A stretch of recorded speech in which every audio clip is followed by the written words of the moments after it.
So this is for the first chapter review, chapter 1. Now this first question I always get, well, you didn't go over that. We might not have, but this is still something that you should be able to do.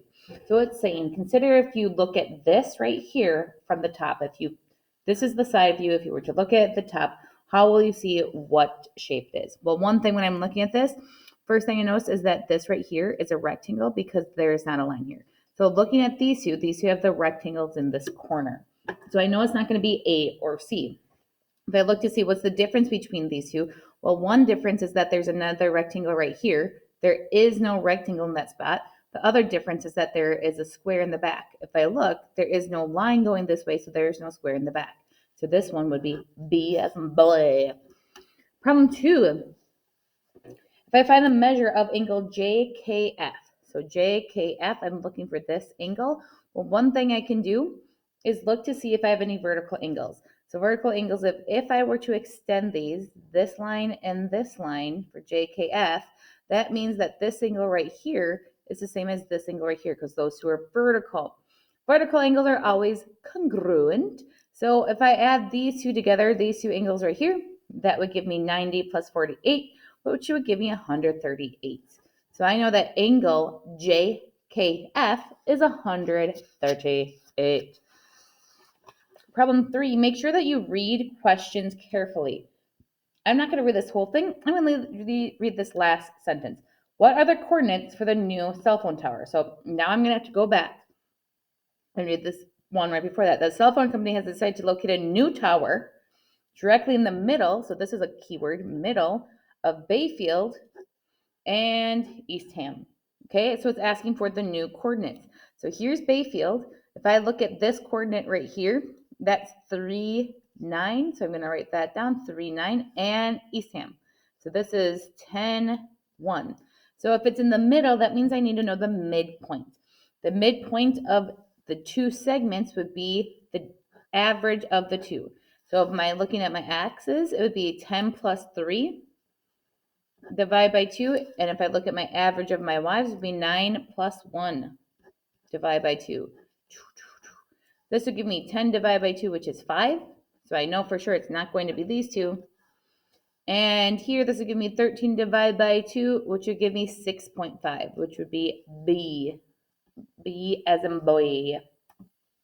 Next triangle, it says it's a right triangle, which is great for us. And it's asking for the perimeter. This is where people always get confused. Perimeter means I have to add up the 3 sides. So right now I have 1, 2, 3, 4, 5, 6, 7. I can just count those because it's a straight horizontal line. Here I have 1, 2, 3, 4, 5, 6, 7, 8. Again, I can count that because that's a vertical line. So I know for sure 2 of the side lengths are going to add up to 15. So I know it's not going to be this one. I know it's not going to be this one because they have to be greater than that because we also have this length right here. Now, you could make an educated guess. Hopefully, you would know which one is the educated guess based on that information. But if you're not sure, you could actually use the distance formula for this last length. So if I look, this is my x-axis. So I'm moving 1, 2, 3 over and down 3. And for this point, I'm moving 4 to the left and up for 5. So my distance formula is x2 minus x1 squared plus y2 minus y1 squared. So that's going to be the square root. If I look at my 2 points now, I'm going to do 3 minus negative 4 squared plus negative 3 minus 5 squared, which would give me, this becomes a plus plus, pew pew. So that would give me 49 plus this right here would give me 64. So if I take the square root, here that would give me 10, so that would be 111, 13.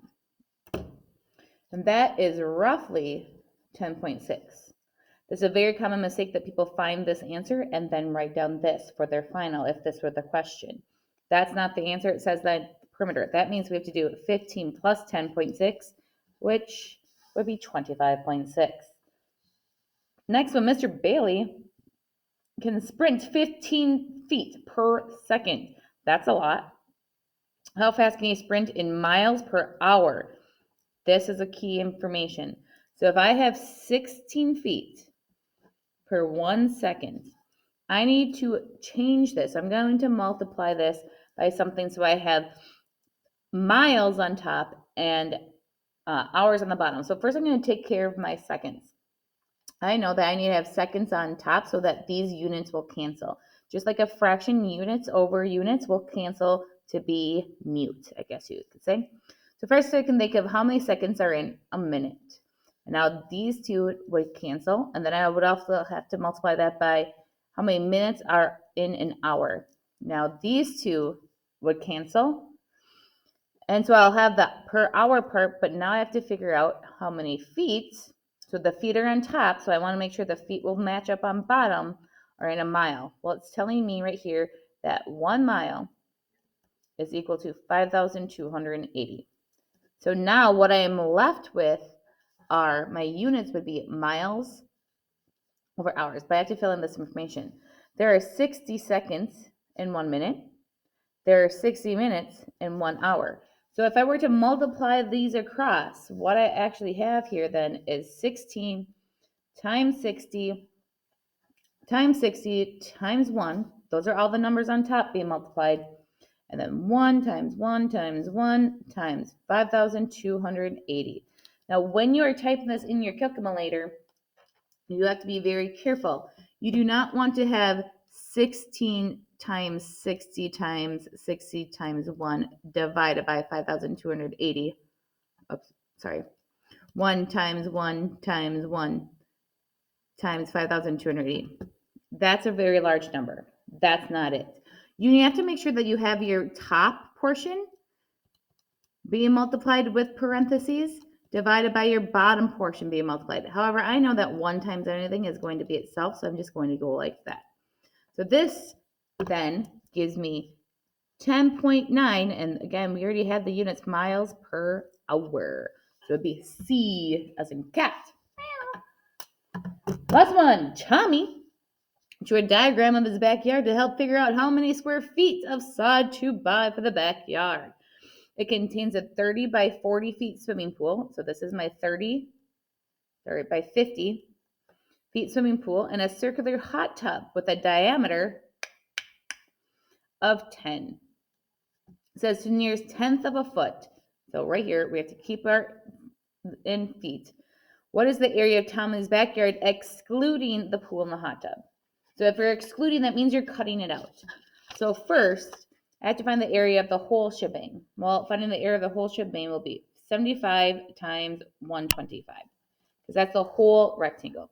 So if you do 75 times 125, 9,375. If I'm excluding it, that means I have to subtract. So I am going to have to subtract the area of the swimming pool. So 30 times 50, which would give me 100. So I can minus that. And I also have to subtract the area of the hot tub. Now the hot tub, the area of a circle, area of a circle is radius squared times pi. Now in this case, it gives us the diameter. The diameter is always half the length. So this would be 5 squared times pi. So if I want to do 5 squared times 5, so 25 times pi. I'm just going to write 25 pi. And then I subtract those. And I got, because I use the pi button. A lot of times people ask, should I use the pi 3.14 or the pi button? Well, because I'm rounding to the nearest tenth, it shouldn't matter if you use the pi or pi button, because my rounding shouldn't affect my overall answer. When I'm looking at this, my closest answer then would be B as in boy. There you go. Chapter 1 review done.